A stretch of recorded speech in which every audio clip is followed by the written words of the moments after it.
Բարև ձեզ, պարոն Ղազարյան, իշխանությունները բավականին ոգևորվել են, որ դուք այսպես միացել եք ուժեղ Հայաստանի քննարկման մեծ ալիք է բարձրացել, ինչ կարող եք այս առումով ասել, եւ նշում են, որ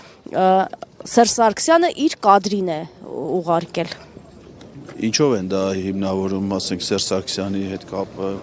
Ես ճիշտ ասած Իմպիչմենթի այդ գործընթացով պայմանավորված։ Իմպիչմենթի գործընթացը դա մենք նախաձեռնել ենք, արդեն ենք շարժման շրջանակներում, որ եղել է քաղաքացիական նախաձեռնություն, եւ այդ նախաձեռնության արդյունքում ազգային ժողովում սկսվել է վարչապետին անվստահություն հայտնելու երկու գործընթաց։ Միգուցե ինձ Հովիկ Աղազարյանն է ինչ-որ ձևով ուղղորդում կամ Հակոբ Ասլանյանը, եթե այդ տրամաբանությամբ են ինչ-որ ձևով առաջնորդվում, ես կայացրել եմ շատ սկզբունքային եւ ինձ համար շատ հիմնավոր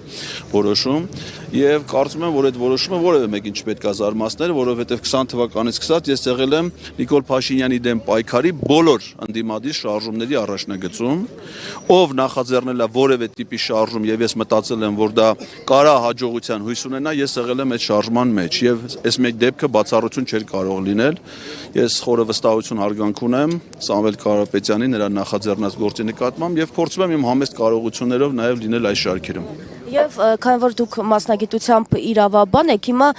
զանազան տարբերակներ են քննարկվում, ըստ որի ի վերջո թույլ չի տրվելու, որպեսզի Սամվել Կարապետյանի ուժը մասնակցի ընտրություններին։ Այդպիսի սցենարը որքանով է իրատեսական, որ կարվի, որքանով է իրատեսական, որ իշխանությունը կգնա այդ ճանապարհով։ Դե նայեք, հիմա դեռ ընտրությունների մեկնարկ չի տրվել, ընդամենը օրնա չէ հայտարարվել։ Իշխանության հետ կապված բոլոր քննարկումները վերաբերվում են ապօրինի վարչական իշխանական ռեսուրս գործադրելով ինչ-որ ապօրինի, որ սրանցից ոչ մեկը չի ասում ոնց անենք մի հատ լավ ծրագիր գրենք, ժողովրդին համոզենք, գնանք վստահ։ Դրանց էլ այդ թեման իրանք էլ չեն քննարկում։ Իրանք քննարկում են, ասում են կուսակցությունը չգրանցենք, թե կուսակցությունը գրանցելուց հետո կենտրոնական ընտրական հանձնաժողովը չգրանցի, թե կենտրոնական ընտրական հանձնաժողովը գրանցի, հետո գրանցումը չեղյալ հայտարարի։ Դասեք որ այն որ Հովակիմյանն ասում արդեն պրոբլեմ է։ Որտեղ Հովակիմյանը ով է, չի ասել Հովակիմյանն եղել է հայկական ժամանակ օրաթերթում լրագրող առանց լրագրողական կրթության, որից Նիկոլ Փաշինյանն է նույնիսկ դժգոհել է նրա լրագրողական աշխատանքի որակից։ Հետո երբ որ Նիկոլ Փաշինյանն եղել է ազգային ժողովի падգամավոր, Հովակիմյանն եղել է падգամավոր Նիկոլ Փաշինյանի օգնական, երբ որ Նիկոլ Փաշինյանն եղել է վարչապետ, Հովակիմյանն եղել է ազգային ժողովի падգամավոր, հետո ինքը իրան ընտրել է կենտրոնական ընտրական հանձնաժողովի նախագահ, ընդ որում իր ձայնը եղել է վճռորոշ։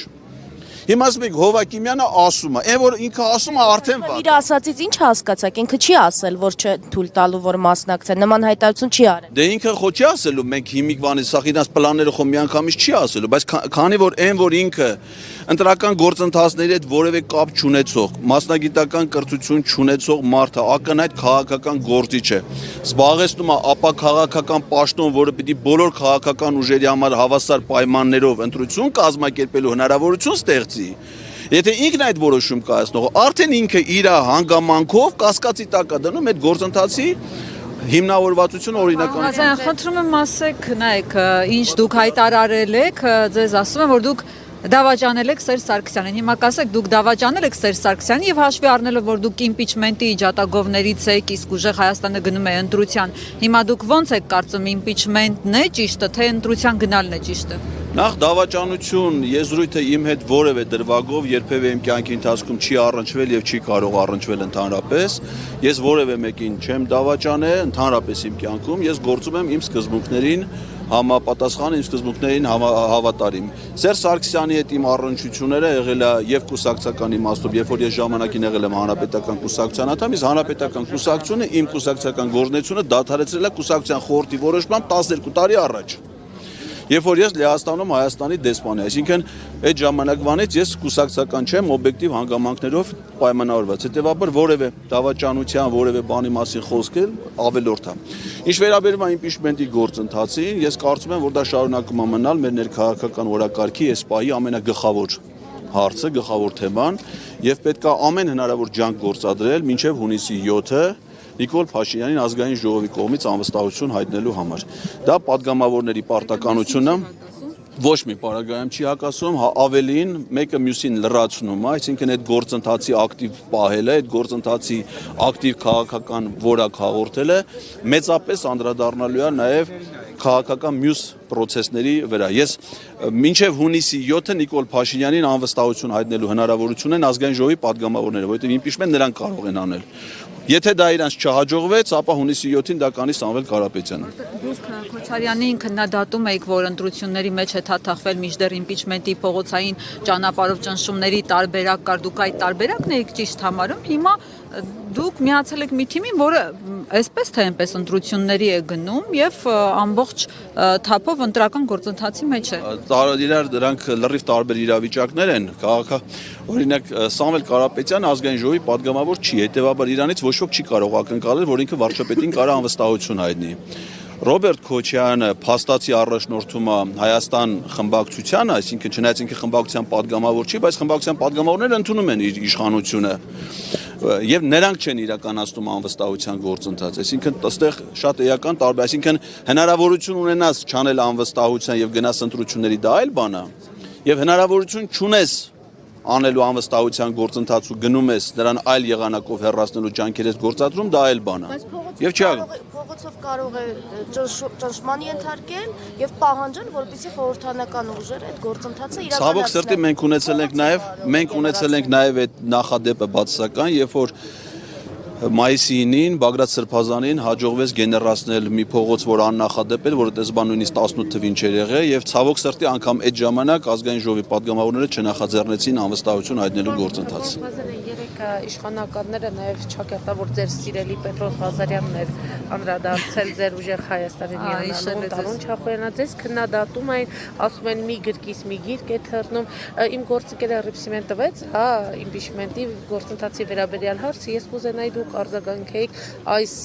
համացանցում ձեր անվան վերաբերյալ, հա, արձագանքներ։ Երեկվայում հայտարարությունից հետո անկեղծ ասած ես շատ մեծ ուշադրությամբ եմ հետևում արձագանքներին։ Միայն Facebook-յան իմեջում տեսանյութը նայել արդեն 54,000-ից ավել մարդ, 2,000-ից ավել դրական հավանումներ կան, հազարավոր դրական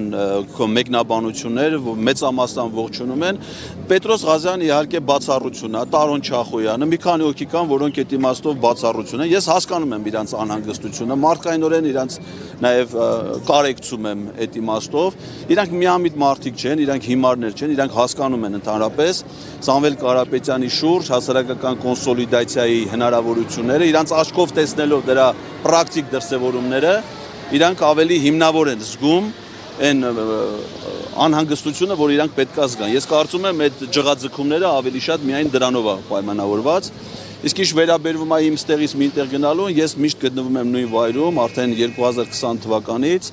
Դա Նիկոլ Փաշինյանի դեմ պայքարի բոլոր հնարավոր շարժումներն են։ Ես ոչ միայն բոլոր շարժումներին եմ մասնակից եղել ամենաակտիվ դերակատարումով, այլ անգամ ինքս եմ փորձել շարժումներ նախաձեռնել 2022 թվականի օգոստոսի 23-ի անկախության շարժումը, հանրահավաքը, բայց ցավոք սրտի մեզնից ոչ մեկին չի հաջողվել ունենալ հաջողություն։ Հիմա ես տեսնում եմ հաջողության մեծ հնարավորություն եւ իմ համեստ կարողություններով կանգնած եմ նաեւ այս շարժիկը, ես միշտ իմ տեղում եմ փողոցում Նիկոլ Փաշինյանի դեմ պայքարի առաջնագծում եւ ով որ այդ առաջնագծում ունենում առաջնային դեր, նա ավտոմատ դառնում է իմ բարեկամ։ Պետրոս Ղազարյանի հաղորդումների մշակումները շարունակվելու են, անհանգստացած է։ Իր գրաֆիկով, դա ինքը մեզ վրա ոչ մի դրական կամ բացասական ազդեցություն չի թողնում, ամեն երեքշաբթի եւ ամեն ուրբաթ։ Ես գիտեմ, որ Պետրոս Ղազարյանը ամենաառաջնային, ոնց որ ես եմ իր հաղորդումները պարտադիր նայեմ, որպեսզի տենամ ու մշակեմ ու ընեցել ինքը նայում է մեր հաղորդումները եւ ոչ միայն ինքը, ես գիտեմ, որ դա նաեւ ԿՊ-ում ամենասիրած հաղորդումներից է, իրանք իրար փոխանցում են, բան լսել եմ, էլի, այդպես բան մեծ բավականություն են ստանում ու ճիշտ են անում, այդ հաղորդումները շարունակվելու է, իսկ Պետրոս Ղազարյանի անհանգստությունը կարծեմ ես գրել էի, որ հատկապես ղազախական ցորենի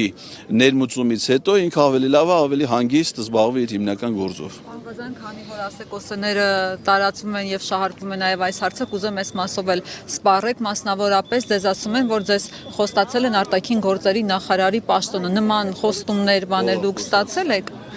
Ես ուժեղ Հայաստան թիմին միացել եմ առանց որևէ քննարկումների եւ առանց որևէ պայմանների, առանց որևէ պայմանավորվածությունների։ Ես որևէ սպասելիքներ, որևէ ակնկալիքներ քաղաքական առումով, հասարակական գործունեության իմաստով չունեմ։ Ես ընդհանրապես ասել եմ, որ պատրաստ եմ այս նախաձեռնությանը ցուցաբերել հնարավոր ամենայն աջակցություն իմ ինտելեկտուալ եւ ֆիզիկական ողջ կարողությունների մասով, որևէ պայմանավորվածություն եւ որևէ մեկի հետ չունեմ եւ անկեղծ ասած չեմ էլ պատրաստվում ունենալ։ Նիկոլ Փաշինյանի իշխանությունից հեռացնելուց բացի, հայրենիքը փրկելու մեր պետականություն ունենալուց բացի, ինձ որևէ բան չի հետաքրում։ Ես պետական բարձր պաշտոններ արդեն զբաղեցրել եմ։ Պետական պաշտոններ զբաղեցնելու ընթացքում իմ կյանքի որակ պայմանները գրեթե չեն տարբերվում իմ հիմիկվա գործազուրկի պայմաններում աշխատելու որակից եւ պայմաններից։ Ես միշտ բարեխիղճ եմ գտնվել իմ պարտականությունների կատարման հարցում եւ եթե ինձ վստահվել է որևէ պետական պաշտոն, ապա ես դարել եմ ամենայն նվիրվածությամբ եւ ազնվությամբ եւ որևէ ակնկալիքներ չունեմ։ Պաշտոն առաջարկվի, որը կնախընտրեք, Գլխավոր դատախազ, չէ, եթե այդ հնարավորությունը լինի, ասենք թե իշխանապողը, ընդ որում երկար չէ, մի տարին հերիք է ես նրանցով զբաղվեմ։ Ես հատուկ գնացել եմ իրավաբանական կրթություն եմ ստացել, եթե այդ հնարավորությունը երբևէ լինի, մեծ հաճույքով։ Մի տարին ինձ լրիվ հերիք է, իրանք շատ չեն, 200 գլուխ բան ընդհանրապես 200 գործ ասենք մի քանի դրվագներով, ինձ ամենայն դեպս իմ աշխատասիրության պայմաններում շատ քիչ ժամանակ է պետք դրանք ամբողջացնելու դատարան ուղարկելու համար։ Ես շնորհակալ եմ։